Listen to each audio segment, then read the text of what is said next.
চা দুটি এমন ভাবে মিশ্রণ হবে যাতে ঘনীভূত হওয়ার পরিবেশটা আস্তে আস্তে নষ্ট হয়ে গেল। হ্যাঁ, চা খেয়ে আসি।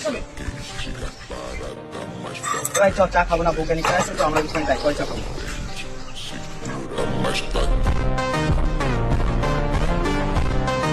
স্যার হঠাৎ আমার দোকানে চাটা খাবেন নাকি? কি বলতো, আজকাল দোকানে বিড়ি নেশা জিনিস রাখছো নাকি তুমি? স্যার বিড়ি তো আমি বেশি ধরে রাখি না, বিড়ি আমি খোর হিসেবে রাখি। তা ভালোই করেছো, তাহলে এসব আজকালকার ছেলে ছেলে বিড়ি টিড়ি খেয়ে এসব পরিবেশটা নষ্ট করছে। ভালো কাজ করছো। তা দুটো চা দিন। কি চা? अभी तूने गाड़ी में उंगली किया ना, अभी बताते।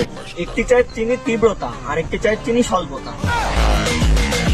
চা দুটি এমন ভাবে মিশ্রণ হবে যাতে ঘনীভূত হওয়ার পর ঘনীভূত হয়ে চায়ের পাতনটা কিছুটা থিতিয়ে থাকে।